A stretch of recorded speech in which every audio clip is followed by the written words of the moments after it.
Now, development means that is progress in life. So whatever is done to betterment, to make life better, is called development.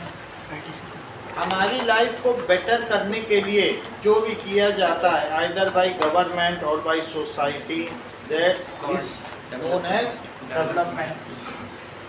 If a child is studying, then scoring good marks may be development. The person who has completed study, getting a job is development. If person has got the job, then job security is development. Getting higher salary is development. A person who is in non-organized sector, मान लीजिए कि वो कहीं पर क्या कर रहा है कि कहीं पर वो मकान बनाने का काम कर रहा है, non organized sector. Non organized sector का मतलब ऐसी जगह काम कर रहा है जहाँ पर कोई उसकी पेंशन नहीं है, कोई फिक्स सैलरी नहीं है, कोई छुट्टी नहीं है, तो वहाँ पर उसके लिए अच्छी पगार पाना development.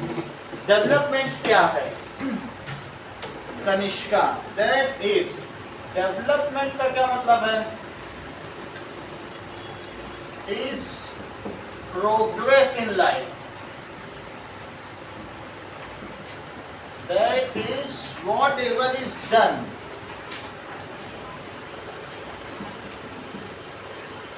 for betterment of life.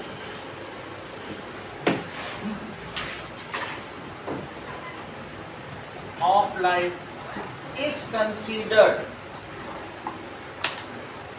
as development. उसे डेवलपमेंट कहा जाता है.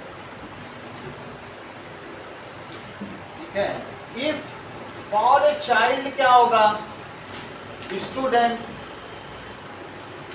getting good school, अगर उसको एक अच्छा स्कूल मिल जाता है तो, और इसके अलावा equipped with labs, उसमें सब चीज लैब होनी चाहिए और अच्छी अच्छी फैसिलिटी होनी चाहिए, इस डेवलपमेंट. अगर for a person completed study, for a student, कोई एक ऐसा स्टूडेंट है जिसने अपनी स्टडी कंप्लीट कर ली है, तो क्या होगा? Development. Getting job is development. अब वो जॉब के लिए सोचेगा.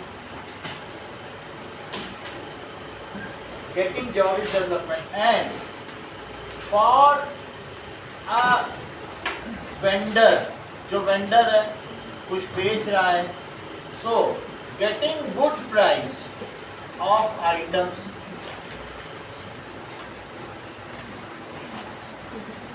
price for items. तो इसलिए सबके ये जो चीजें बताई हैं, so there may be different development goal. Vendor के लिए बहुत अच्छी सड़क और हाईवे और ब्रिज नहीं चाहिए, लेकिन अगर बहुत एक अच्छा आईएएस ऑफिसर है कुछ है, तो वो ये सब चीजें देखेगा कि सैनिटरी कंडीशन कैसी है. अलग अलग पर्सन, सोसाइटी के अलग अलग पर्सन है, तो उनके अलग अलग डेवलपमेंट गोल होते हैं. And it may be also there that the development of goal of one may not be the development goal for other. अगर किसी के लिए डैम्स बनाना अच्छा है तो दूसरे के लिए वो एडवर्स है. That may not be the development for other. हो सकता है उसकी पूरी जमीन इमर्स हो जाए, सबमर्ज हो जाए पानी में, उसका डिहेबिलिटेशन हो जाए, उसी रिहेबिलिटेशन की प्रॉब्लम आ जाए. लेकिन जो भी हो, these are the development goals. For a service personal, good infrastructure of the cities development. अगर कोई सर्विस क्लास है या बिजनेस क्लास पर्सन है तो अच्छे से आना जाना चाहेगा. जमीन घर से हटा दो और रिहेबिलिटेशन उसे बसा दो. तो अगर मान लीजिए फॉर सर्विस पर्सनल क्या होगा? बोलो. सर्विस पर्सनल या बिजनेसमैन क्या होगा? Good infrastructure. अच्छे से उसकी ट्रक का सामान है तो कहीं ऐसा ना हो गड्ढे में ना हो, सब सामान ही खराब हो जाए. अच्छा इंफ्रास्ट्रक्चर हो, 24 आवर्स लाइट हो, इलेक्ट्रिसिटी हो, ये सब डेवलपमेंट हो सकता है. तो दैट इज गुड इंफ्रास्ट्रक्चर. ठीक है, 24 आवर इलेक्ट्रिसिटी सप्लाई, ऐसा हो सकता है. तो these are the development goal. Now, that is the development goals and criteria for different person may differ, making them cannot be development goal for the person living in hilly areas. उसकी तो जमीन submerge हो जाएगी, तो making dam या building dam can not B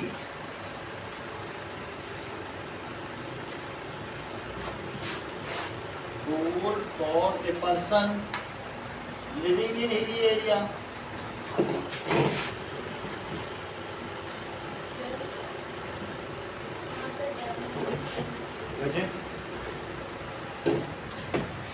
अब आगे देखो. Now that means the priority of development is also different for different person. किसी को गुड वेजेस चाहिए, तो हम ये देख रहे हैं क्या क्या चीजें कंसीडर की जानी चाहिए अगर हम चाहते हैं डेवलपमेंट. सो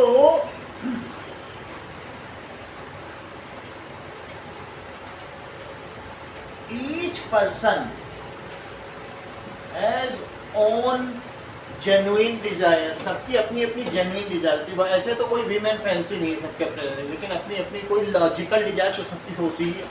तो इस तरीके से genuine desire and struggle in life to fulfill it. If it is fulfilled, then it is the development for that person. उसके लिए वो संघर्ष करता है. अगर तुम एक एस्पिरेशन करती हो और अच्छे से जेन्युइन काम करती हो, तुम मेडिकल स्टूडेंट हो, डॉक्टर बन जाना तुम्हारे लिए डेवलपमेंट होगा. So and that struggles for it,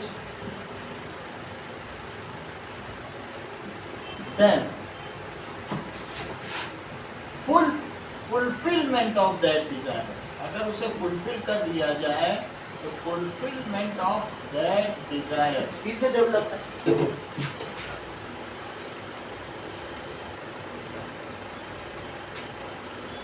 However, there are some general points which may be included for development for all.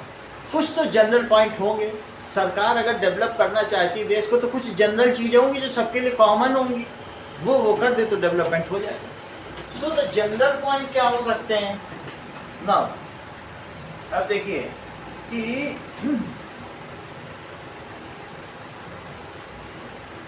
For अगर हम देखें तो रूरल लेबर है, उसके लिए 4 चीजें होनी चाहिए.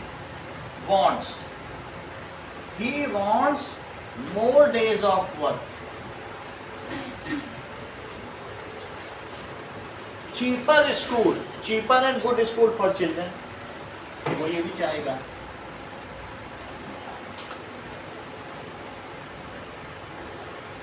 और no discrimination on basis of gender, religion.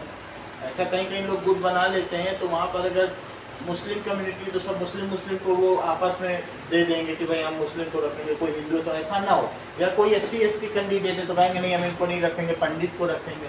किसी भी तरीके का डिस्क्रिमिनेशन लेबर नहीं चाहता. कहता है अगर हम काम करना चाहते हैं तो हमें काम मिले, है ना. ऐसा होता है. No discrimination. सोशल डिस्क्रिमिनेशन ये नहीं कि अगर लेबर कहीं चला जाए तो उसको नीचे बैठाया जाए. किसी तरीके से अपमान नहीं चाहता. रिस्पेक्ट. जॉब में लिखा है person has own dash mutual fund own genuine desire. सबकी कुछ अपनी जेन्युइन डिजायर होती है, वो फुलफिल करना चाहता है, वो हो जाए तो डेवलपमेंट है.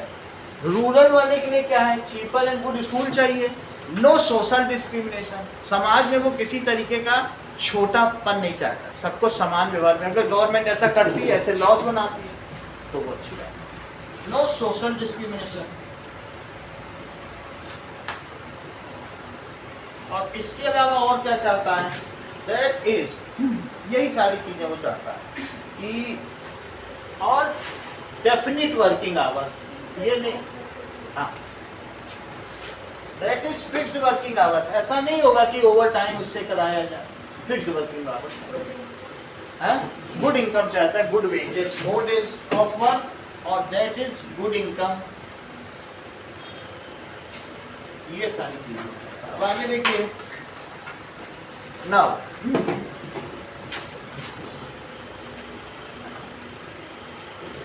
जो डेवलपमेंट गोल्स हैं वो दो तरीके के हो सकते हैं. That is development goals may be of two types. कौन कौन से हो सकते हैं? एक इकोनॉमिक गोल भी हो सकता है और एक क्या हो सकता है?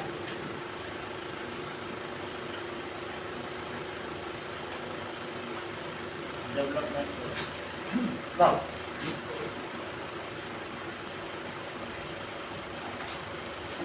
fulfillment of desire and aspiration of people are termed as development goals. Fulfillment of desires या फिर क्या हो सकता है? Aspiration are termed as development goal.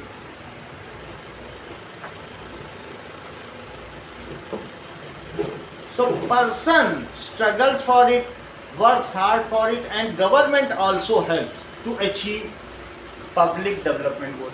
हमारे गोल को फुलफिल करने में गवर्नमेंट भी सहायता करती है. अगर वो ऐसा करती है तो हम फिर उसे वोट देते हैं. ठीक है. People self, person self and government both, people and government both क्या करते हैं? Try to fulfil those development goals. हमारा विकास होगा तो हम उसी सरकार को वोट दे देंगे.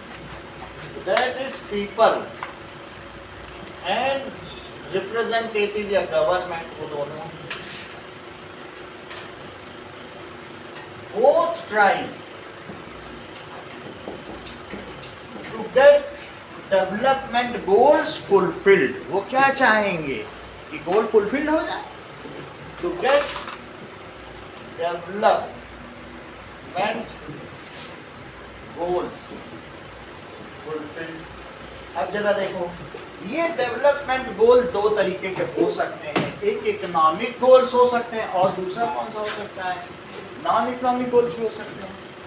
तो इसके दो हो सकते हैं. एक इकोनॉमिक गोल्स और दूसरा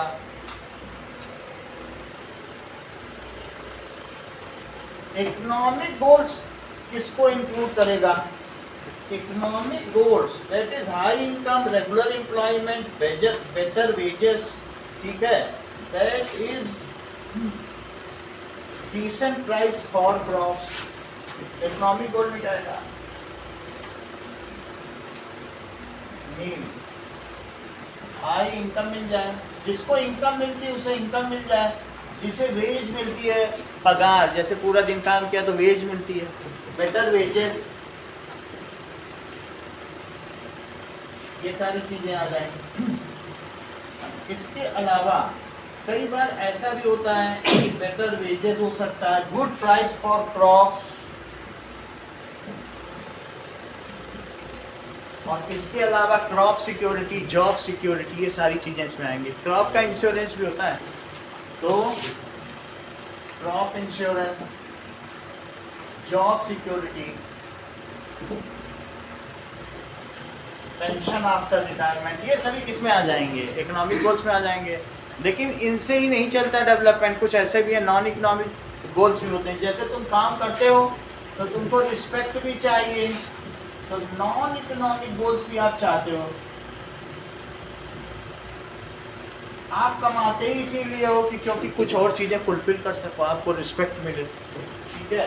तो नॉन इकोनॉमिक गोल्स में क्या आ जाएगी? कभी कभी ये ज़्यादा ही इम्पोर्टेंट हो जाती है. That is equal treatment. Equal treatment in society. ठीक है. इन सोसाइटी फ्रीडम भी चाहिए एंड रिस्पेक्ट. इन चीज़ों को पाने के लिए कई बार बहुत पैसा कमाने के बाद भी आप जानते हो ब्रेन ड्रेन, और कई बार इकोनॉमी ड्रेन भी हो जाता है. इन्हीं चीज़ों को पाने के लिए विराट कोहली चला गया लंदन. तो कई बार ये चीज़ें ज़्यादा इम्पोर्टेंट हो जाती हैं कि हमें रिस्पेक्ट चाहिए, ज़्यादा फ्रीडम चाहिए, या और अच्छा इंफ्रास्ट्रक्चर चाहिए. ब्रेन ड्रेन का मतलब है जैसे IIT के हमारे यहाँ शुरू में 80% पैसा अमेरिका देता था और कहता था जितने स्टूडेंट तुम्हारे यहाँ सेलेक्ट होते हैं ना, बस ऊपर के 50 हमें दे दो, तुम पूरा सब करो। उस 50 से उसने नासा बना लिया, सब बना लिया। आज जो एलन मस्क की पूरी टीम है वो इंडियन है, उसने पूरा ब्रेन ड्रेन कर दिया हमारा। फिर भारत ने कहा भैया आप छोड़ो, हम पूरा खुद चला लेंगे, एक भी तुम करो, हमारे जीनियस है, हम ही करना। ऐसा पिछले 10 साल से ब्रेन ड्रेन का मतलब यही चीज़ होता है। वो कहता था हमारे यहाँ वो रहेंगे 50 आदमी हमें दे दो, और उनको 5 साल के लिए लगता था, पूरे समय के लिए नहीं। लेकिन जो वहाँ बच गया क्या वो वापस आएगा? तो बात समझ गया। अगली चीज देखिए, that is the development goal for one may be destructive for, ये बात तुम समझ गए। ये दूसरे के लिए डिस्ट्रक्टिव हो सकता है, मान लीजिए इसे फिर से लिखना है कि development goal for one may be destructive for other. मान लीजिए टिम्बर मर्चेंट क्या चाहता है, टू कट फॉरेस्ट, बट जो भी उससे स्टेक होल्डर्स हैं या एक्टिविस्ट हैं, natural activist, they do not want that their forest, या जो नियर बाई विलेजर्स हैं, that their forest should be destroyed. Timber वाला तो चाहता है सारी लकड़ी काट लें, तो क्या उनका मीट करेगा कभी डेवलपमेंट को? सो टिम्बर मर्चेंट, लकड़ी का व्यापारी,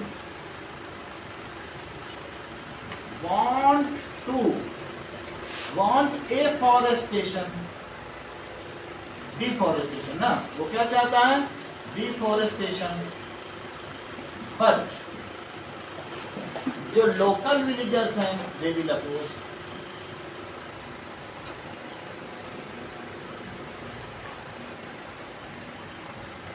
इस तरीके से डैम का भी सेम इशू है ना। On the basis जो government is having always tries to fulfill development goals, तो कौन सा कंट्री कितना डेवलप है इसको हम कैसे पता लगाएं? पर कैपिटा इनकम से निकालें, नेशनल इनकम से निकालें, एक चीज तो सब पता लगाएं ना। अब देखो कि इनकम इज, वैसे तो कई एस्पेक्ट हो सकते हैं, aspects of development. Good medical facility हो सकती है, हाउस फॉर ऑल हो सकता है, ठीक है, लिटरेसी भी हो सकती है, non discrimination, equal law for all हो सकता है, या जुडिशरी, गुड जुडिशरी हो सकती है, इंफ्रास्ट्रक्चर भी हो सकता है, और क्या हो सकता है? ट्रांसपोर्टेशन, ठीक है, कम्युनिकेशन हो सकता है, सिक्योरिटी खुद भी हो सकती है कि किसी भी देश की सुरक्षा अच्छी होगी तो वहीं डेवलपमेंट होगा, और इसी के अलावा बेटर वेजेस, बेटर इनकम, ये सारी चीजें डेवलपमेंट में हैं।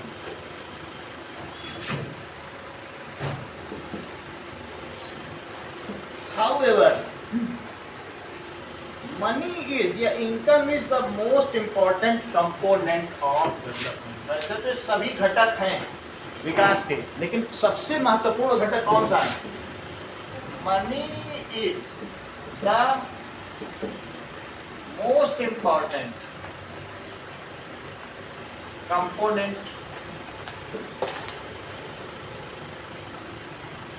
of development।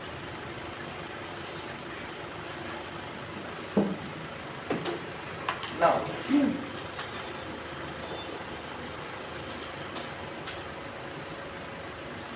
to see the comparison of development among various countries, to compare the extent of development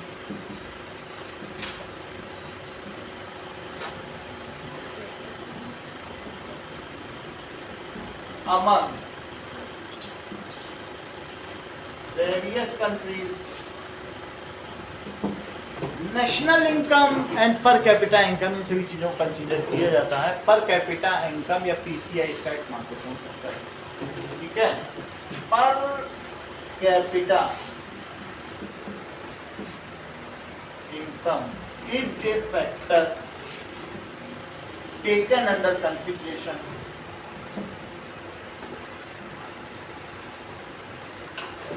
तो पर कैपिटा इनकम या पीसीआई को हम लेंगे ना। अब देखिए टोटल इनकम, पर कैपिटा इनकम का मतलब क्या है?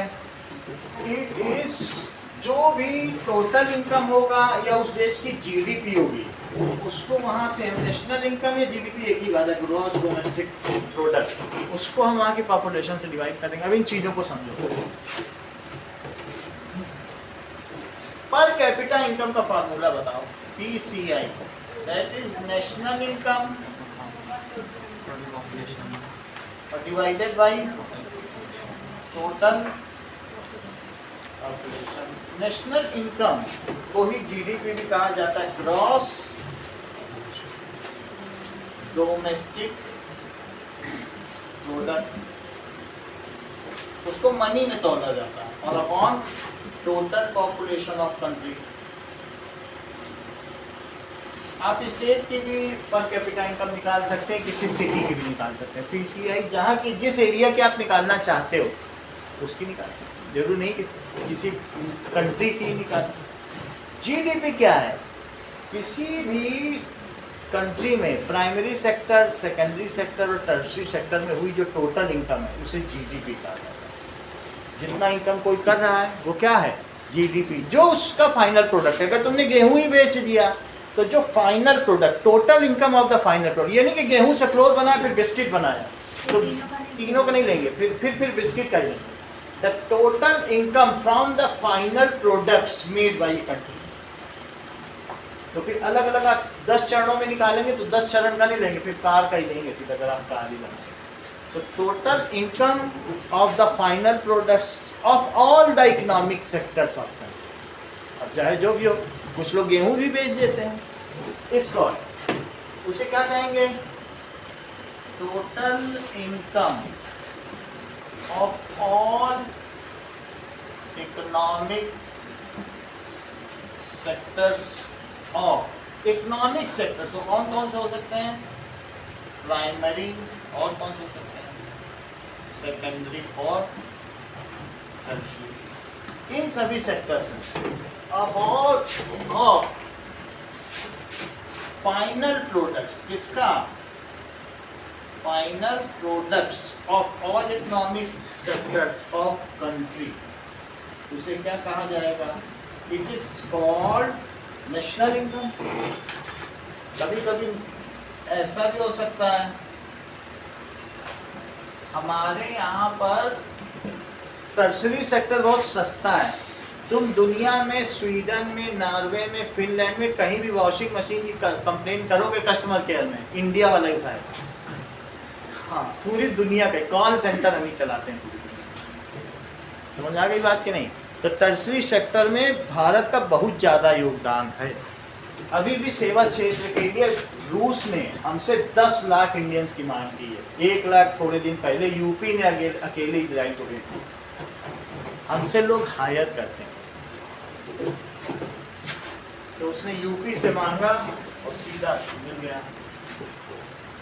बात समझ आ गई? तो this is the tertiary sector. तो जो टोटल इनकम होती है उसको नेशनल इनकम कहते हैं। हमने जितना कमा लिया और फिर उसमें हम किससे डिवाइड कर देंगे? टोटल पॉपुलेशन से। तो total income divided by total population, तो एक व्यक्ति की आ जाएगी। ठीक है, अब जरा देखिए कि कुछ कंट्रीज ऐसे होते हैं कि जो हाईली डेवलप्ड है और जो मीडियम डेवलप्ड है और जो अंडर डेवलप्ड है, ऐसा हो सकता है। ठीक है, तो there is the criteria, it is all done by UNDP, united Nations development programme. वो इन सब चीज़ों को कंसीडर करती है कि कितनी पर कैपिटा इनकम है, और उसके बेसिस पर वो पता लगाती है कि कौन सा देश ज़्यादा डेवलप्ड नेशन है, कोई मीडियम डेवलप्ड है और कौन अंडर डेवलप्ड है। 3 तरीके की कंडीशन बनाती है ना। अब जरा देखिए, वर्ल्ड बैंक इसके लिए वर्ल्ड डेवलपमेंट रिपोर्ट इसने प्रस्तुत की 2012 में। सो आपके में 2012 है, उसके बाद का भी है। प्रोड्यूस वर्ल्ड डेवलपमेंट, और उसमें अलग अलग रैंकिंग दी।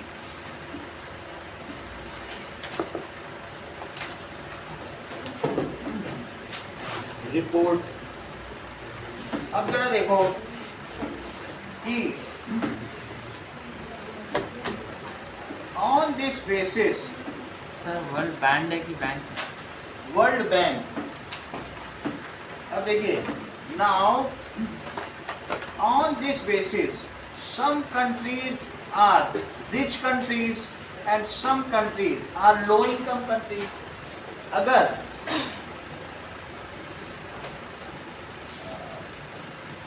बुक में इसका दिया है कुछ 2019 का दिया है। हाँ? 2019 का दिया है। कहाँ दिया है? कौन सा दिया है आपके में? दैट इज किस ईयर का है ये? 2019, यही वाला लेंगे। 2019 का देखो 2019 में एक रिपोर्ट इसने निकाली, and that is countries with पर कैपिटा इनकम $49,300 पर एनम, उसे हाई इनकम या रिच कंट्रीज कहा जाएगा। सो इफ पीसीआई कितना हो, इज अबव, इक्वल और अबव, ठीक है, यूएस डॉलर 49300 और अबव, जो भी चीज है, अगर आप इसे 50,000 भी मानते हैं, 80 से मल्टीप्लाई कर दो, रुपीज में आ जाए तो क्या हो जाएगा? 1 2 3 4 5 और 5 8 या 40, यानी 40 लाख रुपए जो कमा रहा है, 40 लाख 80 से मल्टीप्लाई कर। अगर आप 40 लाख रुपए कमा रहे हो या एक महीने में आप 3.5 लाख रुपए कमाए, तो आप तभी अमीर, और नहीं तो आप गरीब। जैसे मैं महीने का 2 लाख रुपए कमा रहा हूँ, गरीब। हाँ, समझ गए? 3.5 लाख जिस जब मैं कमाने लगूंगा तब मुझे अमीर कहना, अभी गरीब है। समझ आ गया? देखो 40 लाख है, अब इससे 12 से डिवाइड करो, क्योंकि 12 महीने होते हैं, 12 से डिवाइड करो जरा, 12 3 या 36 इतने लाख कमा रहे हो तो अमीर, सही है?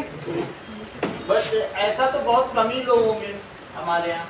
हमारे यहाँ तो 100 यूनिकॉर्न है। 100 यूनिकॉर्न, ये यूनिकॉर्न का मतलब 100 करोड़ वाले। तो पूरे भारत में 100 यूनिकॉर्न, 100 करोड़ की संपत्ति 100 लोगों के पास। लेकिन फिर भी ऐसे देखा जाए तो दुनिया के सबसे ज्यादा यूनिकॉर्न भारत, फिर भी हम गरीब हैं, क्योंकि वो जो अमीर है, हम हमारे में क्या है कि सोशियो इकोनॉमिक डिफरेंस बहुत ज़्यादा है लोगों में। सब अमीर नहीं है, जो अमीर है वो अमीर है, और गरीब तो बहुत लंबी है। तो जब पर कैपिटा इनकम से डिवाइड करते हैं तो उनमें सब भूखे रंगे भी आ जाते हैं, तो उसकी वजह से ये समझ में आ गई बात कि नहीं? और कहीं कहीं वहाँ पर जो कैलिफोर्निया के लोग हैं यूएस में, वहाँ वो जिसके पास 2 घर हैं लेकिन शी शोर के पास घर नहीं, वो गरीब की श्रेणी में आता है। तुम्हारा शी शोर के पास कोई हाउस नहीं है, टाउन के पास कोई नहीं है, ऐसा। समझ आ गई बात कि नहीं? तो पीसीआई क्या कहता है, अगर इतना है तो तुम रिच कंट्री माने जाओगे। कैसे माना जाओगे? That is rich country. तो ये लिखे विद हाई इनकम और rich countries is considered with high income या रिच कंट्री। अगला देखें, हाँ? 80 $1 का मतलब है 80 रुपीज। 86 रुपीज़। तो रुपये बदल दिया, क्योंकि डॉलर में पता नहीं चल पाता ना, पैसे में आपको रुपीज में कर पाता है, कन्वर्सन फैक्टर। अब अगला देखिए, दैट इज अगर किसी की इनकम दोज विद $2,500 से कम है, पीसीआई इज $2,500 और बिलो, तो उसे क्या कहेंगे? और वो मीडियम इनकम ग्रुप है, इसके बीच में जो आ गया तो मीडियम इनकम। मीडियम में भी कई क्लास हैं, lower middle class, upper middle class, वो बीच में आते हैं। अच्छा, इसके अलावा लेकिन ये किसी देश के लिए कहा जा रहा है, तो इसको क्या कहेंगे? Then it is low income country. उसे क्या कहा जाएगा? Low income countries. इंडिया में $1700। फिर से समझो, 25 को भी मल्टीप्लाई करो, 2500 इंटू 80 करो तो दैट इज 3 जीरो लग गए और 200, 1 2 3 2 लाख रुपए जो कमा रहा है साल का। इसका मतलब क्या हुआ? 5 1 2 3 4, इसमें कट पर डिवाइड करो। इसका मतलब है कि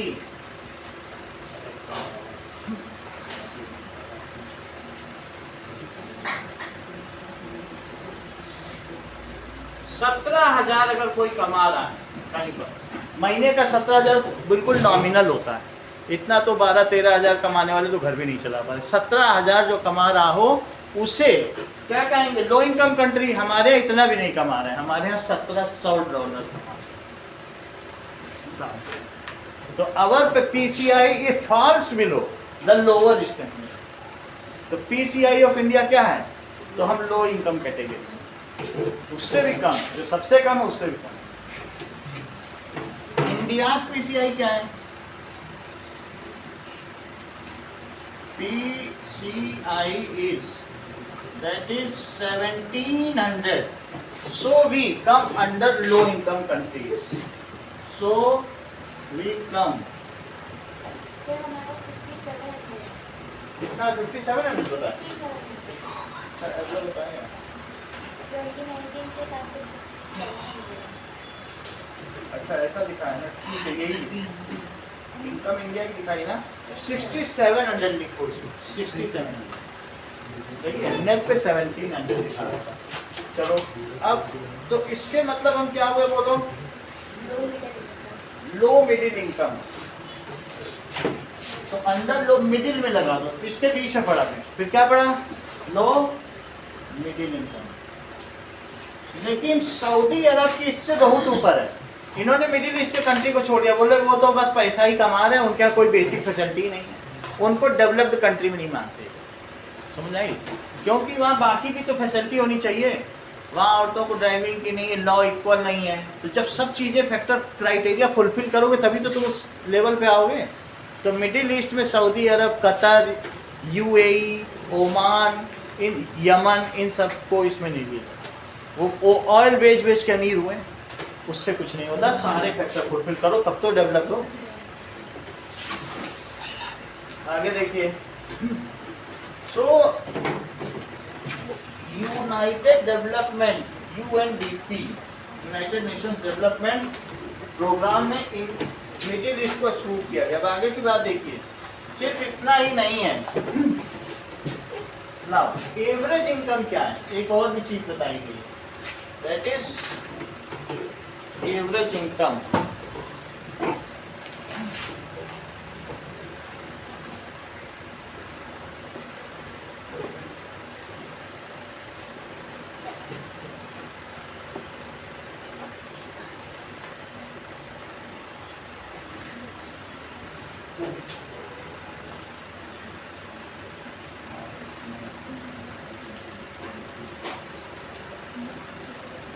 अब दो अलग अलग देश ले लो। मान लो कि एक देश का कोई निवासी है, वो 12,000, दूसरा 11,000, तीसरा 12,000 और ठीक है चौथा 10,000, ऐसा कर रहा है। अब एक और ले लो 13,000। अगर तुम देखोगे तो इसमें क्या होगा, इसको भी बड़ा कर लो। ये इनका तुम सबका एवरेज निकालोगे तो सब 12,000 है। सबको जोड़ डालो तो 60,000 आ रहा है। कितना आ रहा है? 60,000। और इसमें 5 से डिवाइड कर दो तो एवरेज कितना हो गया? 10,000। ये कंट्री ए है, कंट्री ए, और एक कंट्री बी है। दो बच्चे हैं, एक जो है मान लीजिए सब में 90, 90, 88, 92 और 90 नंबर ला रहा, और जबकि दूसरा बच्चा क्या है, एक में 99, 99 99, 46 और 99 आ रहा है। अच्छा, दोनों का सम सेम आ रहा है और दोनों की परसेंटेज भी 92 एवरेज आ रही है, 92%। तो बोलो किसको लेना चाहेगा, कोई कंपनी लेनी चाहेगी किसको, जिसके में कंसिस्टेंसी है।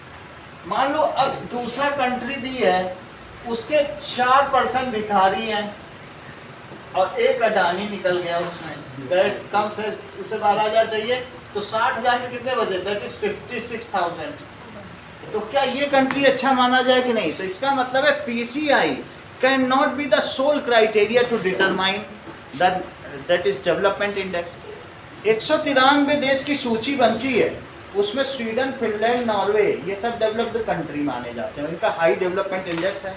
वहाँ पर तुमको अपने मेडिकल के लिए भी पैसा नहीं कमाना है, किसी भी चीज़ के लिए, कोई इंश्योरेंस के लिए नहीं कमाना है और कोई टैक्स भी नहीं देना, टैक्स भी नहीं देना है। अगर कुछ भी होगा तो ये सब सरकार देखेगी। शिक्षा के लिए भी नहीं कमाना और तुमको वीक में सिर्फ 7 घंटे ही काम करना है। एक ही दिन में काम कर लिया तो 6 दिन बैठे रहो, या 2.5 घंटे 1.5 घंटे करो डेली।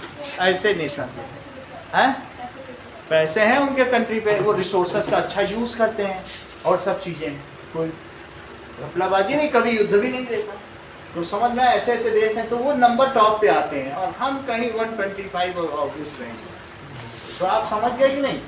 तो डेवलपमेंट इंडेक्स में क्या सिर्फ पीसीआई ये क्राइटेरिया हो सकता है? नहीं। अभी आपने देखा दोनों का 60,000 है, तो एवरेज इनकम सेम होने पर भी if there is social disparity then तो social disparity can not be judged by PCI. Per capita income दोनों में वही पाई गई, लेकिन क्या डिस्पैरिटी को पीसीआई जज कर पाएगा? तो इसलिए आगे की बात करो नाउ, इसलिए while average income is useful for comparison, तो लिखो इस चीज को कि पीसीआई ये क्या करता है बोलो, इट टेल्स अबाउट, ये हमें किसके बारे में बताता है? Average income of individual in A country, in country, ये एवरेज इनकम, इसे क्या बताता है बोलो? Average income. But it does not, ये क्या करेगा? Account, it can not account the social disparity. क्या सामाजिक विभिन्नता को, विषमताओं को ये ला सकता है, कंसीडर करेगा? पता ही नहीं चलेगा। But it does not tell about social disparity.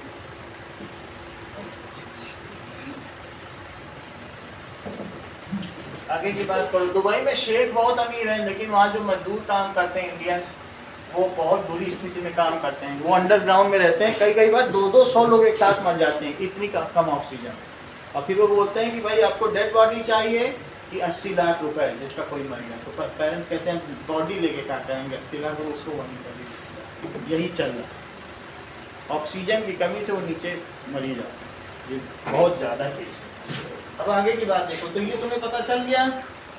सो हमें क्या करना चाहिए कि PCI can not be sole criteria. India किस कैटेगरी में पड़ता है? लो मिडिल इनकम कंट्री, ठीक है, लो मिडिल इनकम कंट्री। अब आगे की बात देखो, PCI is can not be the sole criteria, be the sole criteria किसके लिए? For placing a country in development index report. किसी कंट्री को फिट करना है रिपोर्ट में, ये कहां पर रखें? For position of a country in development index report given by UNDP, united Nations development programme के तहत जो डेवलपमेंट इंडेक्स रिपोर्ट निकाली जाती ना। तो तुम सोचो भाई पैसा ज़्यादा है पर कैपिटा इनकम, तो यहाँ रख दे, ऐसा नहीं होगा। अब और क्या चीज़ें लिखी? इन्फेंट मोर्टेलिटी रेट देखा जाएगा, लिटरेसी रेट देखा जाएगा, वो सब चीज़ें मैं बताऊँगा। हाँ, पीसीआई इज एवरेज इनकम। क्या लेकिन क्या ये डिस्पैरिटी बता पाई? तो डिस्पैरिटी नहीं बता पाई। तुम्हारे भी एक टेबल बना होगा, उसमें इस तरीके से दिखाया होगा कि 2 अलग अलग ये ऐसी टेबल बनी हुई है, तो इसमें ये चीज़ नहीं बताई गई। ठीक है कि नहीं? तो अब आगे की बात देखो, PCI can not be the sole criteria, ये बिल्कुल अकेला क्राइटेरिया नहीं हो सकता है for placing a country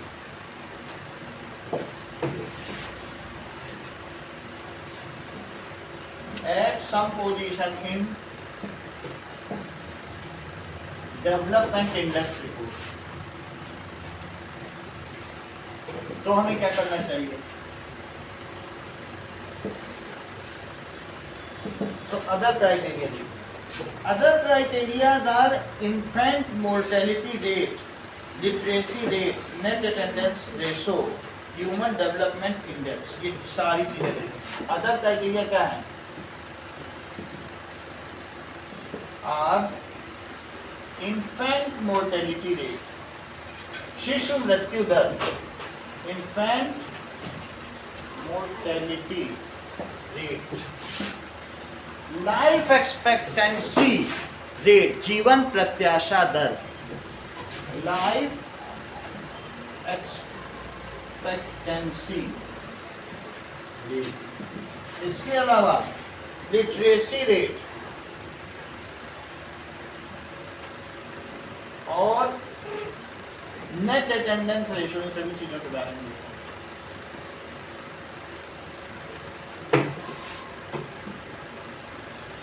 and human development index, ये भी देखेंगे।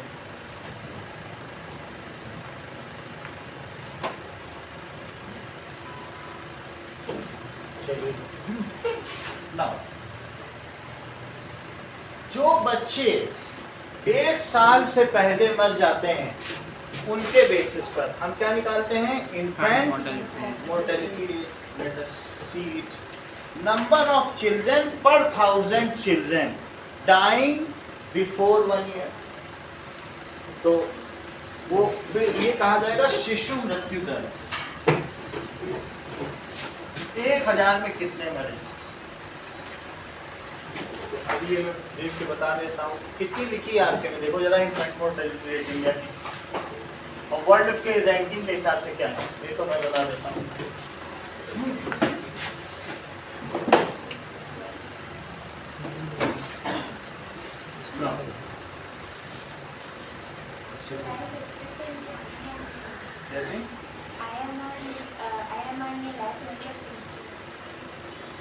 What is IMR of India? Infant mortality rate of India and world. चलो, now अब लिखिए infant mortality rate। मोर्टेलिटी का मतलब मृत्यु होता है और वाइटलिटी का मतलब जीवन है। इसका उल्टा क्या है? वाइटलिटी। इसीलिए बॉर्न के आगे बीटा लगते हैं, बीटा मॉम, बीटा लग गया इसका मतलब वाइटल, जीवन। बॉर्न में बीटा होता है, इसी से बना बीटा यानी वाइटल। इन्फेंट मोर्टेलिटी रेट, इसको कहते हैं मृत्यु और इसको कहते हैं जीवंतता। अब आगे देखिए, now number of children that die, number of children that die before age of 1 year, before age of 1 year per 1000 children born, per 1000 children born is considered as infant mortality rate. For India, it is 39. However, globally it is 27. For India के लिए क्या है? IMR is 39 और global rate क्या है?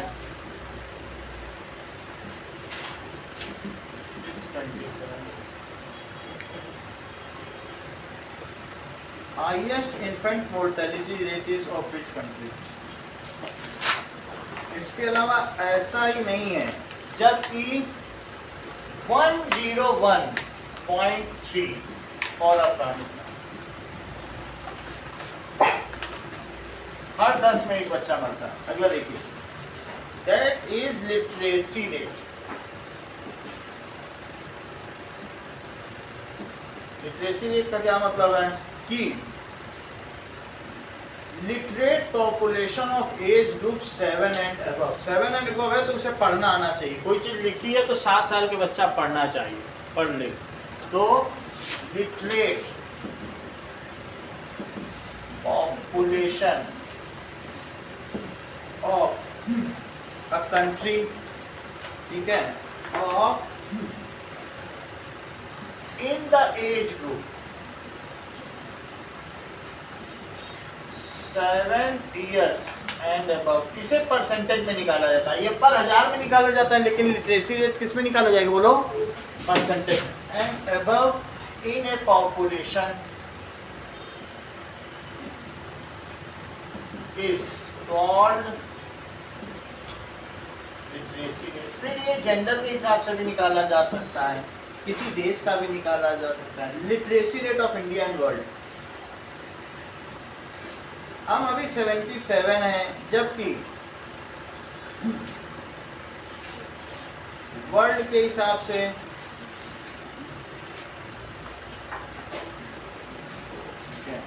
अलग अलग जगह का है। मेल लिटरेसी रेट जिसमें 82% और female literacy rate 65%। So our literacy rate क्या है? इज 77% और मेल लिटरेसी रेट क्या है? मेल ज़्यादा पढ़े। फिर स्टेट वाइज भी डिस्पैरिटी है, इज 82% और फीमेल लिटरेसी रेट क्या है? ये अगर एमसीक्यू के तौर पर आएगा तो लिख देना, वैसे भी आप लिखेंगे तो ये अपडेटेड है, सही है। अभी क्वेश्चंस कराएंगे तो देख लीजिएगा ना। अब देखिए रीजनल डिफरेंसेस भी हैं कि Kerala is having highest literacy rate, और बिहार का कितना दिया? सबसे कम है क्या? ये और भी कोई है? हरियाणा का है, बिहार का। इंडिया में देखो,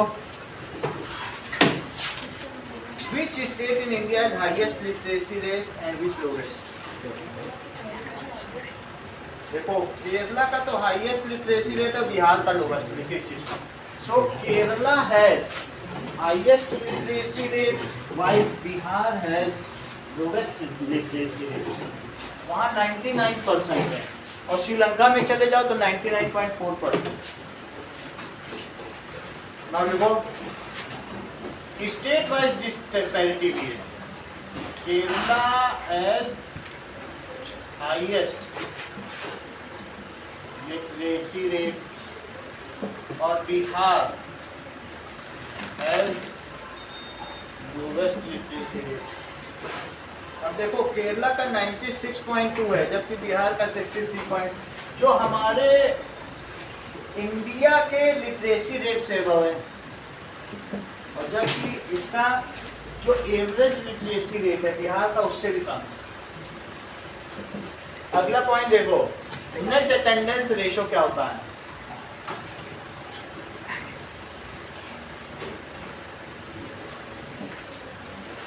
कि number of children of age group 6 to 10 attending school, it is the total percentage of children in same age group. Number of children, सभी वो बच्चे ले लो जो 6 से 10 साल के हैं, और 6 से 10 साल के सारे बच्चे, और जो स्कूल जाते हैं, मान लो 6 से 10 साल के 80 बच्चे स्कूल जाते हैं और 100 हैं 100 या 800 बच्चे जाते हैं, तो इससे परसेंटेज आ जाए 1000 में 6 से 10 साल के 800 ही बच्चे जा रहे हैं स्कूल, तो कितने परसेंट हो गया? 80% attendance. Number of children between age group 6 to 10 going to school, it is taken in percentage. Between 6 years to 10 years going to school या attending school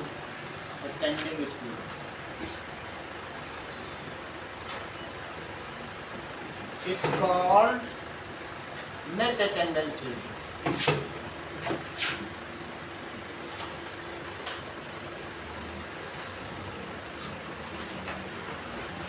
अब देखिए इसके अलावा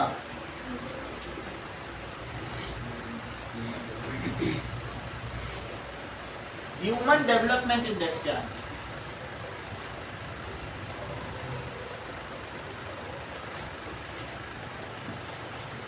net attendance ratio in India is, हमारे यहाँ ये 83% है। In India क्या है? इट इज 83% बच्चे NET कहा जाता है, नेट NER, इसे क्या कहा जाएगा? Net attendance. सर हमारे जो स्कूल में चेतन में 14 लिखा है। 14 15 सही करा है, 14 15 करो।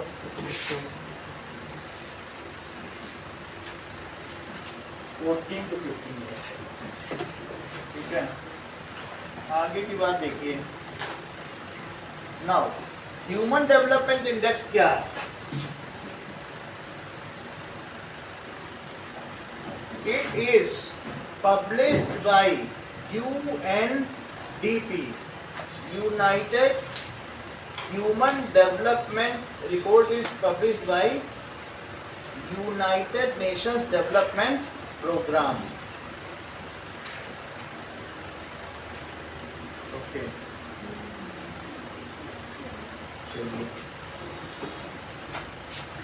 Now,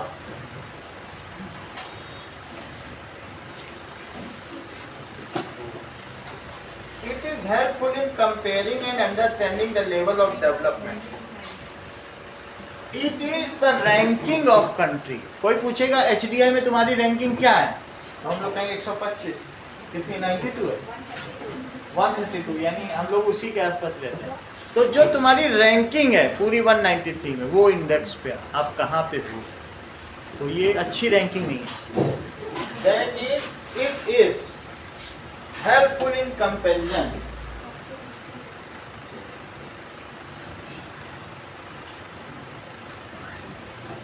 comparison and understanding. लेकिन ये भी हमें जानना चाहिए, ये जो भी रिपोर्ट बनाई जाती हैं, चाहे UNDP की हो या फिर आप किसकी ले लो, वर्ल्ड बैंक की रिपोर्ट हो, ये अमेरिका यूरोप बनाते हैं, ये वहाँ पाकिस्तान को 77 पे दिखाएंगे और हमको 132 पे। तो जो उनके फेवर्ड नेशन है वो इंडिया को क्या करते हैं, डिमीन करने की कोशिश करते हैं। हमेशा किसी भी रैंकिंग में इंडिया चाहे 5वीं इकोनॉमी बन जाए या 4th बन जाए, लेकिन इन सभी जगह हैप्पीनेस इंडेक्स में भी हमें सबसे पीछे रखते हैं। लेकिन जो स्पिरिचुअल है, और कोई आता है तो यहाँ सबसे हैप्पी रहता है, देखता है कि, लेकिन किसी भी ऐसे इंडेक्स में जो वो खुद तैयार करते हैं, दे आर बायर्स, वो पक्षपाती लोग हैं। लेकिन हम लोग ज़्यादा बोलते नहीं, उनकी रिपोर्ट है वो जैसे चाहें पब्लिश करें। इसका कोई मतलब नहीं है कि हम पाकिस्तान को 77 पे रखें जबकि टेररिस्ट कंट्री है, और हमको 132 पे रखने का कोई मतलब है क्या? 161 पे रखा है, लेकिन इसकी डिस्प्यूटेड रिपोर्ट है, इसमें कई चीज़ देखी जाएगी। 130 हम ऊपर हैं और उसको 161 पे रखना है, न्यू में रख दिया होगा, अदरवाइज ये बहुत समय से ऊपर रख रहे थे। ठीक है, 161 है। चलो, it is helpful in comparison. इसके कंपैरिजन में that is comparison and understanding.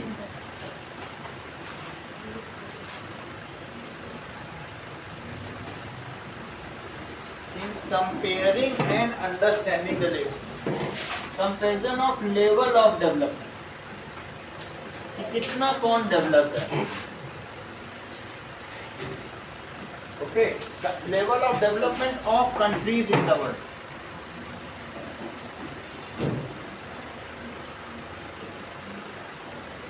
और ये किसके द्वारा बनाई जाती है?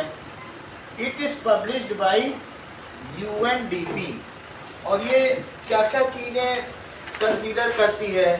It considers long and healthy life, education and decent standard of living.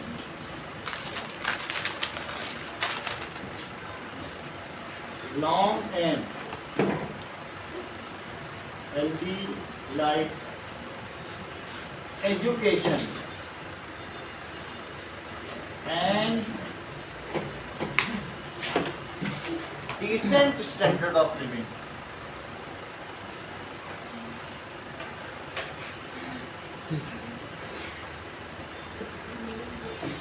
अब इस शीट में लाइफ एक्सपेक्टेंसी रेट क्या होता है? जब तुम जन्म लेते हो तो उस समय के हिसाब से तुम्हारे एक टैग लगा दिया जाता है, भाई भारत के लोग, और भारत में तुम इस सन में जन्म लिया, तुम 67 ईयर्स जियो। एक समय जब होता है कि उस देश में कैसी स्थिति है, कैसा हाइजीन है, उस हिसाब से उस जगह का भारत का लाइफ एक्सपेक्टेंसी, आज कोई पैदा होता है तो कहा जा सकता है वो कितने ईयर्स तक जिएगा, दैट इज 67 ईयर्स तक जिएगा। वही जापान में पैदा होता है तो उसका लाइफ एक्सपेक्टेंसी 88 ईयर्स। अलग अलग देशों में अलग अलग है। वहाँ की सरकार 100 साल के होने पे चांदी की तश्तरी देती थी लोगों को, लेकिन इतने ज़्यादा 100 साल के हो गए कि सरकार का दिवालिया निकल गया, इसने वो तश्तरी बंद करी। वहाँ जनरली लोग 103 104 साल जीते ही हैं। अब एक्सीडेंट किसी का हो जाता है तो लाइफ एक्सपेक्टेंसी उतना कम हो जाएगी, otherwise infant mortality rate in सब वजहों ने कम कर दिया। एवरेज लाइफ फिर भी ओल्ड की वहाँ 104। सबसे बूढ़ा देश विश्व का जापान है। तो तुम समझ गए ना, लाइफ एक्सपेक्टेंसी रेट अफगानिस्तान की 42 ईयर्स, अलग अलग घाना की, कांगो की ये 40-42 के पास है, क्योंकि वहाँ की जो स्थिति है, जो वाटर है, उन सब की वजह से पहले ही मर जाते हैं। तो तुम समझ गए ना, इस चीज़ को यहाँ क्या लिखा गया, लॉन्ग एनर्जी लाइफ, जीवन प्रत्याशा दर, life expectancy rate of India की कितनी है, अगर मैं बता देता हूँ। तो इस चीज़ को लिखो, फिर आगे क्वेश्चन पे चलते हैं ना। What is life expectancy rate of India? 67.74।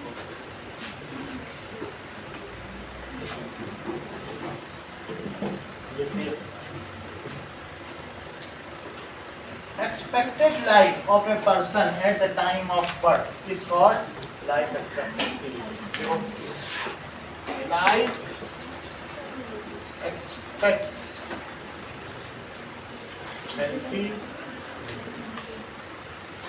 जीवन प्रत्याशा दर, the expected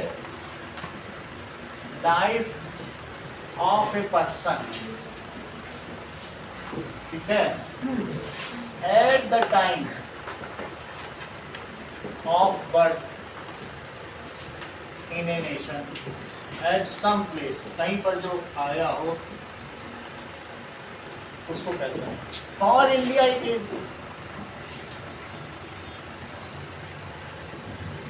for India it is 67%। Japan का भी बता देता हूँ। Life expectancy rate highest in world, Monaco का कहा गया 87 ईयर्स, यही जापान का भी है, 85 जापान का। अब जापान के लिए कहते हैं, for Japan it is 85 years. Percentage ना लिखो, इसे क्या लिखोगे, life expectancy rate lowest in world.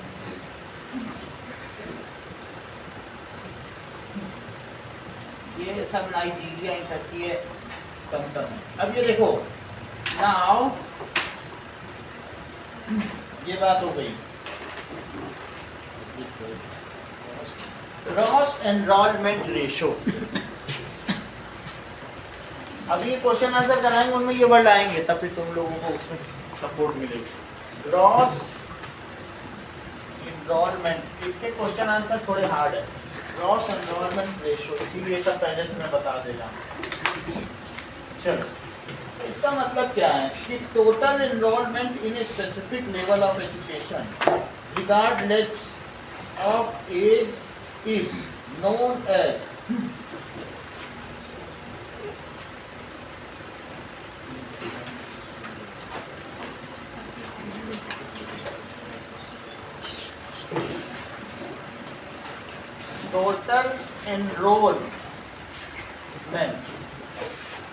total enrollment in a specific level of education.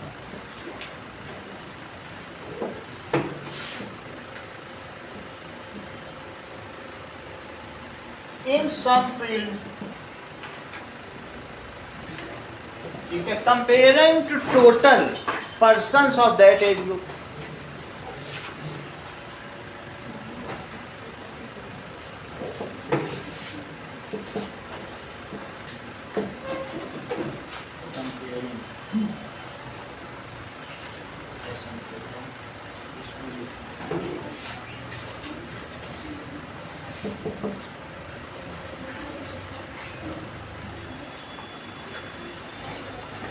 फिर से समझो इस चीज को, ध्यान दीजिए कनिष्ठा। मान लीजिए हम ये कहें कि हमारे यहाँ 100 बच्चे स्कूल जा रहे हैं, तो 100 बच्चों में 2% अगर डॉक्टरी के लिए इनरोल करते हैं तो 2% उस सेक्टर का रेशो है।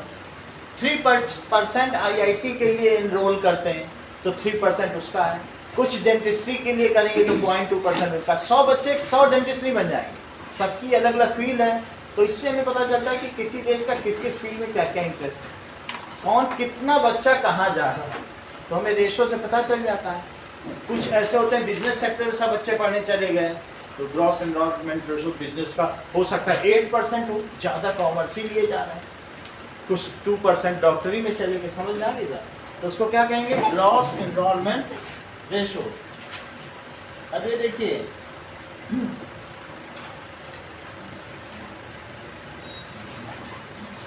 सस्टेनेबल डेवलपमेंट, अगर 100 बच्चे हैं तो अगर 100 बच्चे किसी स्कूल गोइंग में हैं, जब वो स्कूल को क्विट करते हैं, 2% चिकित्सा के क्षेत्र में चले गए, 13% ऐसे चले गए जो मैनेजमेंट में चले गए, तो कितने बच्चे कैसे बाइफरकेट हो रहे हैं। हो सकता है 50 छोड़ ही दिए स्कूल, आगे चल के गए ही नहीं गए, वो भी फिर जितने ने इनरोल किया उसमें से कितने कहाँ गए, नहीं गए कहीं 0.1 पीएचडी के तो 0.1 रह गए। छोड़ने होने के बाद कितने देश 100 बच्चों ने अगर एनरोल किया स्कूल के लिए, तो आगे चलकर उनमें से कितने किस किस फील्ड में जा रहे हैं, ये उस देश के नेशनल इंटरेस्ट को बताता है। Gross enrolment ratio is the number of enrolment in a particular academics, ठीक है, particular academics in a country. अलग अलग एकेडमिक्स हैं, तुम में से कुछ आर्ट्स में जाएंगे, कुछ कॉमर्स में जाएंगे, कुछ साइंस में जाएंगे, तो उसमें भी आगे देखा जाएगा कि जो साइंस में जा रहे हैं उन्हें मेडिकल कितने हैं, फिर आईआईटी वाले कितने, फिर और देखा जाएगा डेंटिस्ट्री में कितने गए, सर्जरी में कितने गए। अब तुम सिर्फ सर्जरी का चाहते हो कि सर्जरी में इस देश के कितने लोग जाते हैं, क्या तो 0.03% लोग जो स्कूल में होते हैं वो सर्जरी में चले जाते हैं। ये चीज़ें तो उस देश का हमें इंटरेस्ट पता चलता है कि इतना है, वो भी पता किया। That is gross enrolment ratio specific level of education, किसी पर्टिकुलर लेवल ऑफ एजुकेशन में इतने बच्चे होंगे तो कितने जाएंगे, तो उससे पता चल जाता है कि हमें यहाँ कितने आईआईटी खोलने हैं। अगर हमारे यहाँ 10 लाख बच्चे एडमिशन ले रहे हैं, हमें पता है कि 2% लोग आईआईटी के लिए जाएंगे, तो मैं उतनी आईआईटी खोल के रखूँगा। 1% मेडिकल में जाते हैं तो मैं 1% मेडिकल कॉलेज खोल के रखूँगा, हमें पता ही चल जाएगी संख्या। तो तभी तो सरकार मैनेजमेंट कर पाएगी, नीति आयोग या प्लानिंग कमीशन इसी आधार पर तो तय होता है, सही है। अब जरा देखो, दैट इज सतत पोषणीय विकास है, आप क्या समझते हो, what does it mean by sustainable development. क्या इसी की अवधारणा को गांधी जी ने प्रस्तुत किया था। सस्टेनेबल डेवलपमेंट,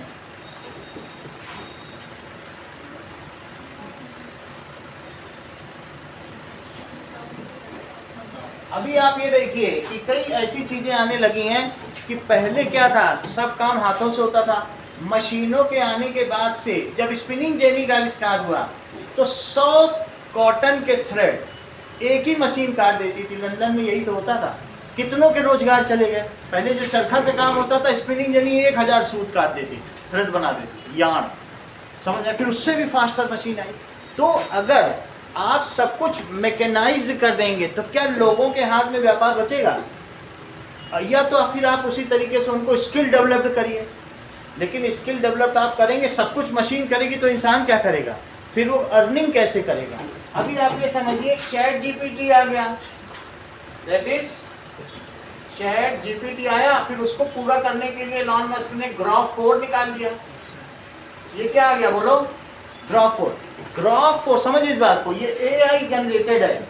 इसने एआई निकाला तो इसने एजीआई निकाल दिया, that is artificial general intelligence. ये ह्यूमन ब्रेन की तरफ 45% काम कर लेता है।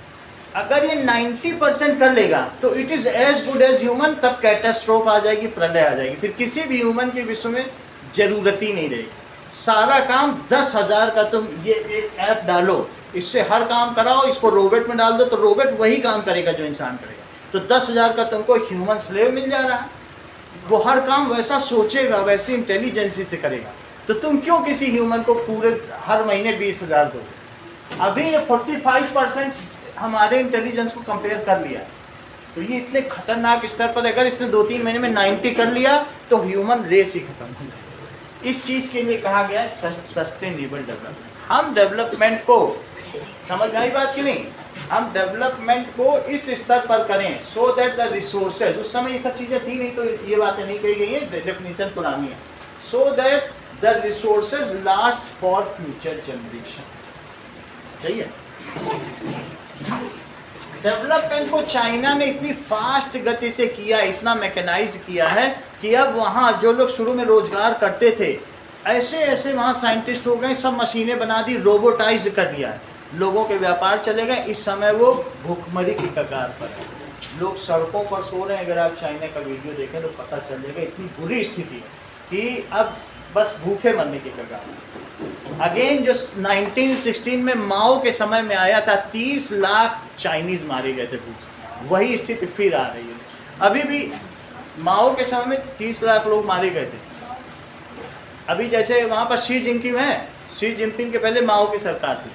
माओ ने क्या किया था, सारे स्पैरो को मरवा दिया था कि गौरैया हमारे दाने खा रही है। तो उसने कहा कि गौरैया ना खाए, हमारे इंसानों को भी नहीं, जानते हो ना चिड़िया छोटी सी गौरैया होती, उसने कहा 1 किलो गौरैया 60 रुपए की मिलेगी, मारो और बेचो सरकार को। अब माओ खाने के लिए नहीं, कि वो हट जाएगी गौरैया तो फिर उनके दाने बचेंगे। खेतों में जो दाने, उन्होंने देखा एक बार गौरैया दाने खा रही है, उन्होंने कहा इसे हटा दो तो दाने बच जाएंगे। स्कैर्सिटी थी फूड की, सारी गौरैया सारे स्पैरो हटा दिए गए। और फिर उसके बाद जो गौरैया कीड़े ज़्यादा खाती थी, दाने कभी कभी खाती थी, तो कीड़ों ने उनकी ऐसी फसल बर्बाद की कि कुछ भी नहीं बचा। तो वहाँ के लोग मरने से बचने के लिए ज़मीन में हाथ डाल डाल के चूहे खाने लगे, फिर सांप खाने लगे। तब से चाइना में ये प्रचलन हो गया कि जहाँ जो भी जानवर मिले, चमगादड़ मिले, क्योंकि माओ की आदत डाली। अब बात समझ में आ गई कि नहीं? तो उस समय सब 30 लाख लोग मर रहे हैं, आदमी मरेगा तो क्या करेगा, फिर वाइल्ड लाइफ में चला जाएगा, वही लाइफ। अभी आप समझिए चाइना में आप तब तक किसी भी चीज़ को किसी को अगर आप मारते नहीं हो तो नकली सामान बेच सकते हो। इवन जो खाना से निकलने वाला गटर में, गटर अलग बह रहा है तो गटर में वो लोग वो डालते हैं कटोरी या कप, उससे जो तेल निकलता है उससे भी फ्राई करके बना सकते हो, ये लीगल है। समझ आया? खाने का गटर अलग बहता है वहाँ और उसमें वो ऊपर से ऑयल निकालते हैं। It is until you make someone die you are legal.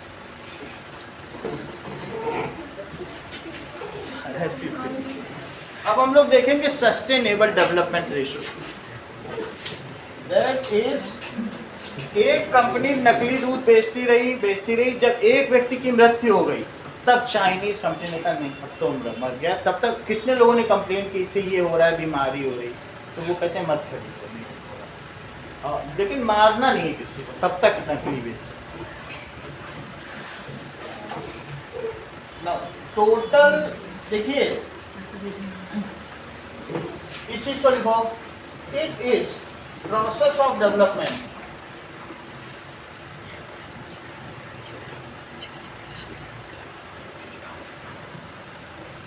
in which resources are used in such a manner that it lasts for future generation. ठीक है? In which resources are used in such a manner that it lasts for future ये नहीं कि आपने resources को use कर लिया। जैसे वो कोई अमेरिका का एक सिटी था, उन्होंने 5 बार उगाई, किसकी फसल उगाई, दैट इज गन्ने की फसल उगाई और फिर उनकी जमीन क्या हो गई, डिप्लीट हो गई न्यूट्रिशन से, रेत बन गई और फिर उसके इतने ज़्यादा गुबार उड़े कि 5-5 मंजिल तक लोगों के घरों में पहुंच गए। जमीन रेतीली हो गई। 3 बार फसल उगानी चाहिए ना। उन्होंने कहा जो हम गन्ने की फसल उगा रहे हैं अब इससे हम पेट्रोल बनाएंगे और सऊदी अरेबिया से हम नहीं देंगे, हम खुद अब पेट्रोल अपना बनाएंगे, गन्ने से पेट्रोल बनाएंगे। आप नेचर को ज़्यादा एक्सप्लॉइट कर लोगे ना तो नेचर का जो इकोसिस्टम है वो गड़बड़ हो जाता है, और उसके बाद लोग जब उस शहर को छोड़ के गए, आज वो घोस्ट सिटी के नाम से सभी चले गए, वो रेगिस्तान बन गया।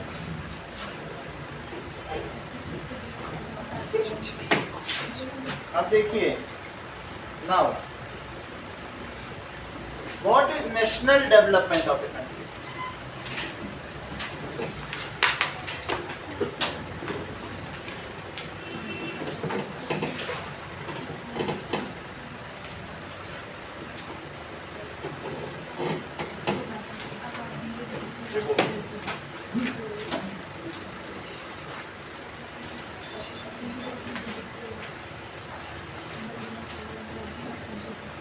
National development, economic, social and political development of any country.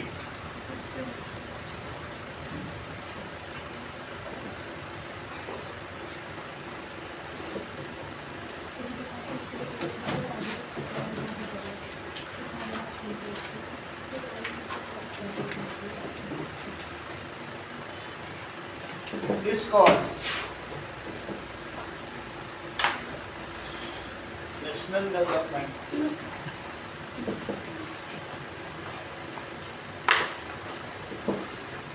MNC multinational company क्या होती है?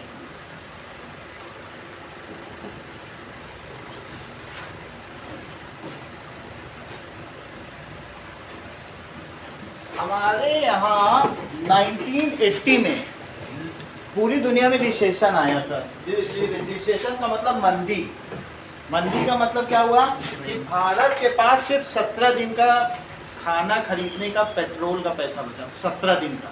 तो हमने अपना 400 टन सोना ब्रिटेन में गिरवी रखा कि 2 महीने का, और मनमोहन सिंह के सरकार के समय में हुआ। हाँ, उस समय क्या हुआ कि हमारे पास पैसा ही नहीं था, और सरकारें ऐसी भ्रष्ट हो गई थी, वो दूसरे देशों से लोन लेके अपने बैंक में डाल रही थी। भ्रष्टाचार इस कदर, समझ आया? और वो अभी भी दे रही है। अभी की सरकार उसी लोन को अदा कर रही थी जिसको उन्होंने लोन लेके अपने बैंकों में डाल दिया।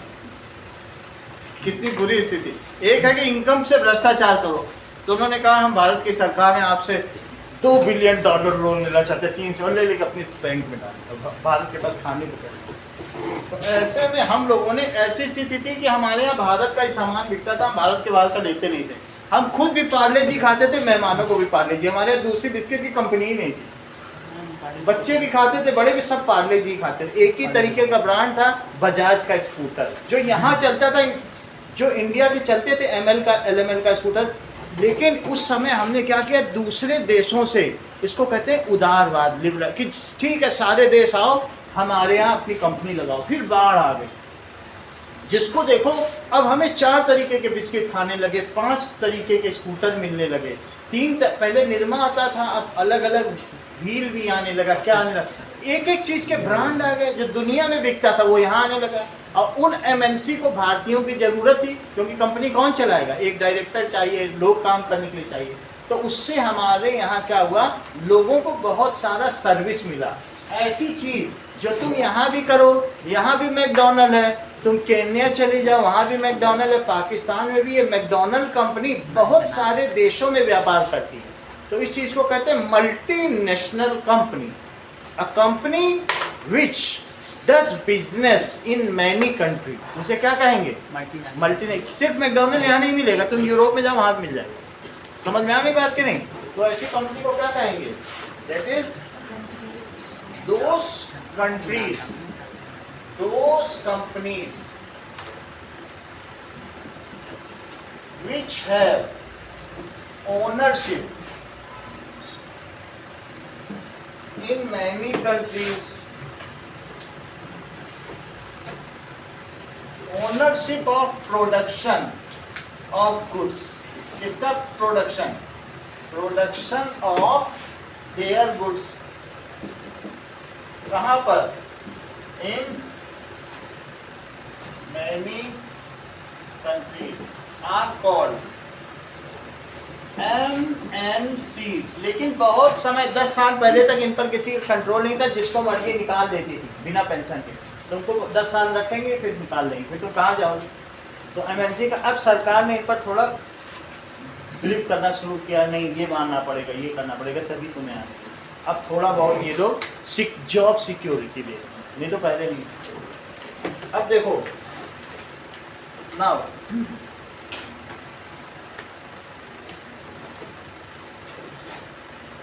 Environmental degradation.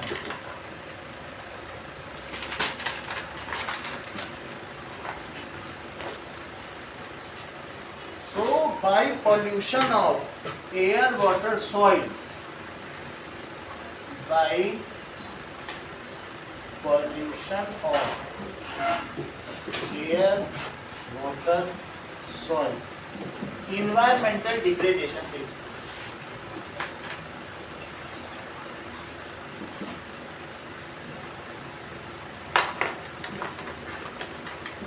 एक्सरसाइज के क्वेश्चन निकालो ना।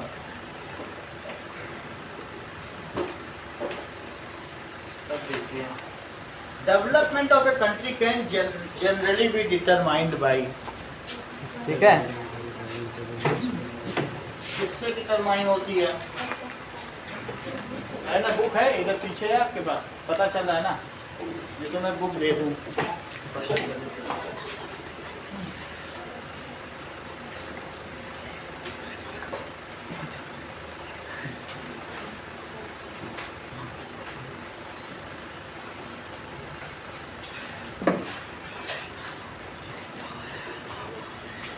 ये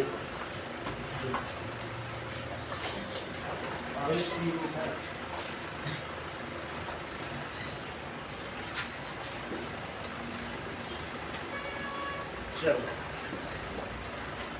और किसी को तो नहीं चाहिए, और सबके पास है? तो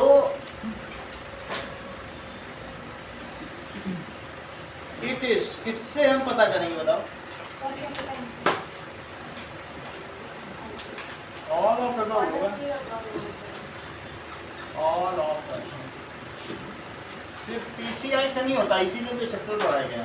Which of the following neighboring countries has better performance in human development? Sri Lanka हमसे सिर्फ 1 साल बाद आज़ाद हुआ, 48 में, तो उन लोगों ने पढ़ाई होगा। अब आगे देखो, assume there are 4 families, the average per capita income इन सबकी 5,000 रुपये है। If the income of 3 families is 4,000, 7,000 and 3,000, तो चौथी फैमिली की क्या होगी बताओ? देखो पहले की 4,000 है, दूसरे की कितनी है 7,000, और तीसरे की 3,000, चौथे की x ले लो, और कितनी फैमिली है, और इनका एवरेज कितना है, एवरेज इनकम 5। तो इसको कहेंगे arithmetic mean, sum of observations divided by number of observations, it is called average income.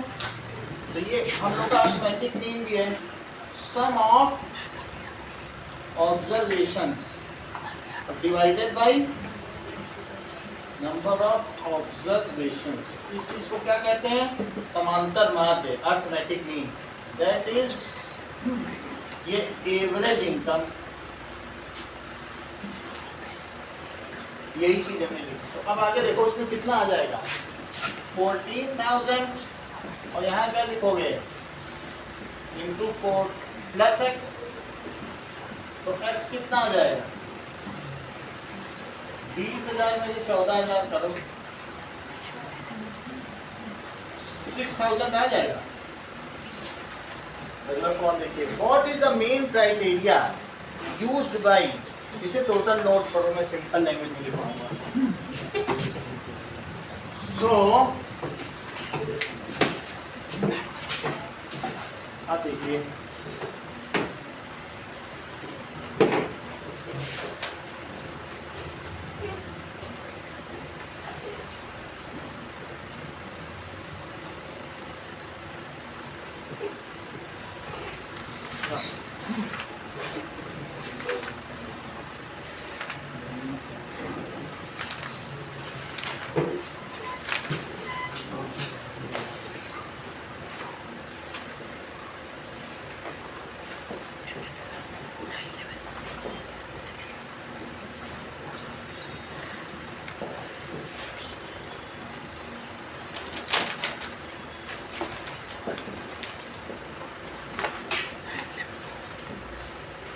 आपका ये 2019 का है क्या?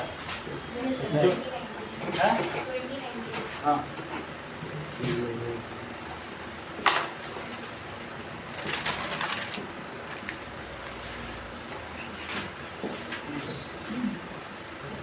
US डॉलर 39 कितना था? हम्म? 49,300 हाँ 40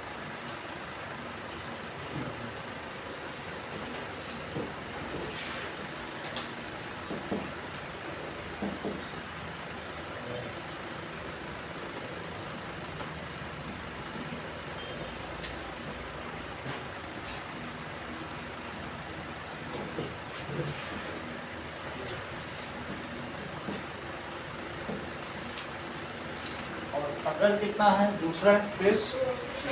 हाँ 2500।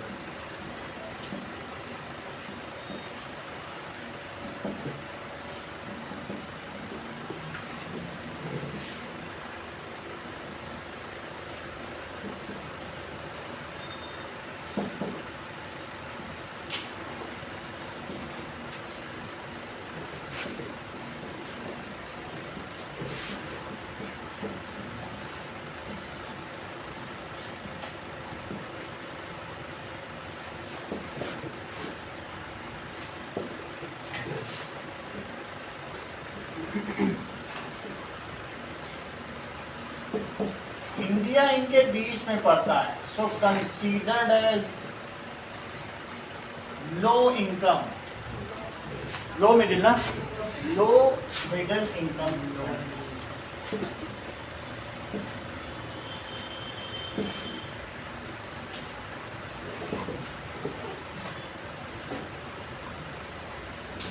नाउ अब देखिए और क्वेश्चन पूछा, इतना ही नहीं पूछा है। व्हाट इज द लिमिटेशंस, ये तो क्राइटेरिया हुआ, अब लिमिटेशन लिखो। इसकी सीमाएं क्या हैं?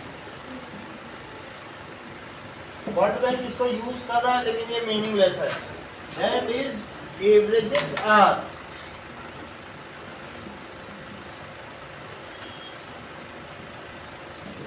Useful for comparison but they hide disparity। ये क्या छिपा ले जाते हैं? डिस्पैरिटी। कि क्या अंतर है लोगों के इनकम में। इसके अलावा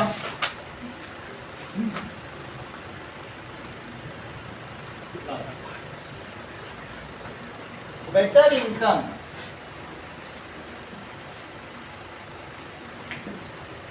not always ensures a sign of good quality life। हम अच्छे, हमेशा ये नहीं कि अच्छी इनकम है तो अच्छा ही हो। इनकम तुम्हारे पास कितनी भी इनकम हो, दिल्ली के वालों की बहुत इनकम है, तुमको मालूम है ये जो सामने पेड़ है ये 17 लाख रुपए की इनकम कर रहा है, इतनी ऑक्सीजन दे रहा है। लेकिन क्या दिल्ली वाले एक पेड़ ऐसा लगा सकते हैं? क्या वो ऐसी ऑक्सीजन ले पाएंगे जो जोधपुर वाले ले रहे हैं? तो हमेशा वो क्या सब चीज़ें एक अमीर आदमी खरीदता ही जाएगा, जिस रोड पे चलेगा वो रोड ही खरीदेगा क्या, या बनवाता जाएगा, तो चलना फिरना। तो इसलिए बेटर इनकम से ये बिल्कुल पता नहीं चलता कि किसी स्टेट की या किसी जगह की है तो बहुत ज़्यादा अच्छी क्वालिटी ऑफ लाइफ नहीं। बहुत सारी चीज़ें तो गवर्नमेंट को करनी पड़ती हैं, but not always ensures good quality life.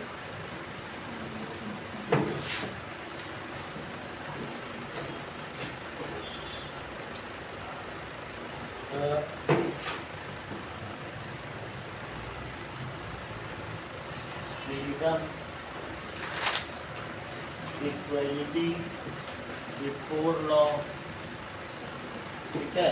इसी तरीके से जॉब अपॉर्चुनिटीज, ये सारी चीजें, मेडिकल फैसिलिटीज,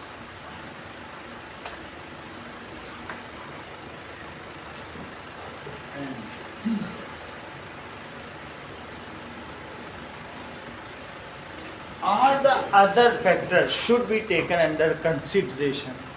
ये सभी भी लेने चाहिए।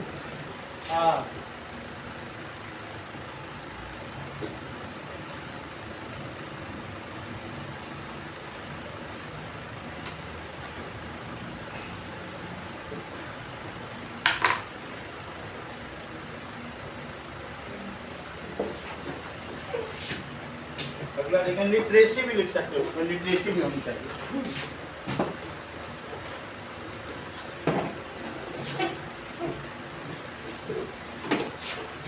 अगर स्किल ह्यूमन लेबर है तो जो हमारा टर्शरी सेक्टर का या किसी भी सेक्टर का जो जीडीपी है वो बढ़ता ही है। So literacy plays important role in increasing per capita income.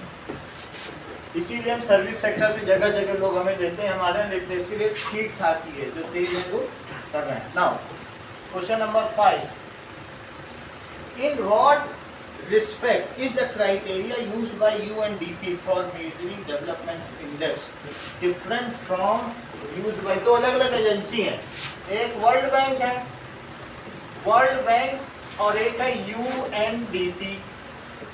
इसको सिर्फ मतलब है PCI से और इसको मतलब है HDI से। दो अलग अलग एजेंसी है, वर्ल्ड की ही है। ये PCI निकाल के देती लोगों को और उसके हिसाब से developed nation, developing nation, under developed nation ये सब बताते हैं। और ये ह्यूमन डेवलपमेंट इंडेक्स। तो कह रहे हैं कि क्यों इसकी जगह हम ये ना इस्तेमाल करें। क्वेश्चन पूछा कि ठीक है ना, human development report published by human development united nation development programmes, that is a report.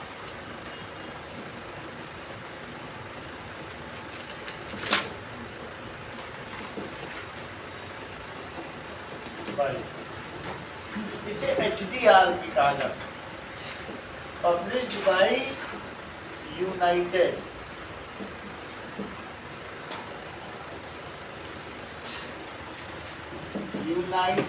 Nations development programme.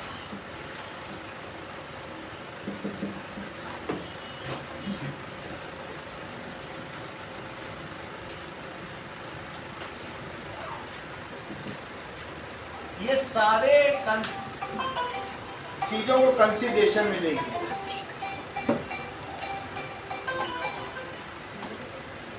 Hello hello sir, वो एग्जाम की एलोकेशन को आपने बोला था ना आने की डेट। हाँ बेटा 7:40 में। ठीक है सर, आप ओके ना, तो दिस इज कंपेयर्स, ये क्या करती बताइए, united Nations development programme compares countries based on, ये किस पर करती है, अभी दिखाया था, कंपेयर्स कंट्रीज, और इससे वो HDI बनाती, ह्यूमन डेवलपमेंट इंडेक्स। देखो Pooja, compares countries based on education level या लिटरेसी लेवल, और जो चीजें बताई हैं, और क्या क्या बताया है, लाइफ एक्सपेक्टेंसी, और क्या बोलो, IMR इन्फेंट मोर्टेलिटी रेट, और क्या चीज थी, PCI को भी लेगी, और भी कोई था, हाँ तो इन सबको ही लेगी।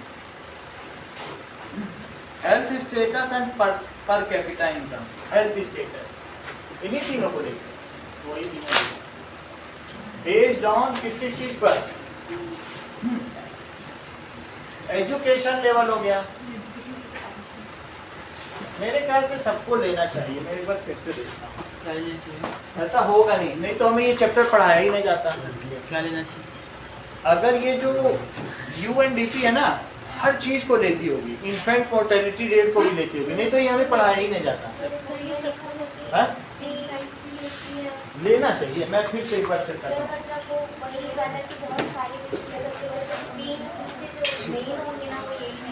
ऐसा लिखा नहीं सर, वो इनकम के अलावा से 2% ये क्या बुक में ही लिखा है ना, चाहिए तब तो ठीक। तो एजुकेशन हो गया, इसके अलावा हेल्थ स्टेटस,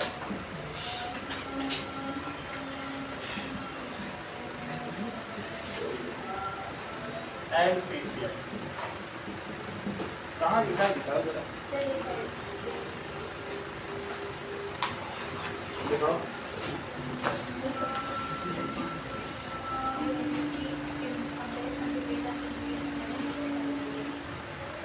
ये कहाँ लिखा, कई हो सकते हैं। अच्छा ये चीज़ है।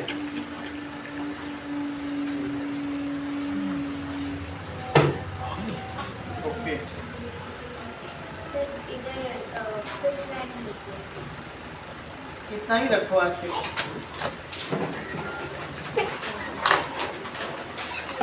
अभी कल क्या करेंगे? इकोनॉमिक्स। कल इकोनॉमिक्स ही करेंगे। इसी का है ना, तो कल इकोनॉमिक्स करेंगे। इकोनॉमिक्स और सिविक्स का करेंगे।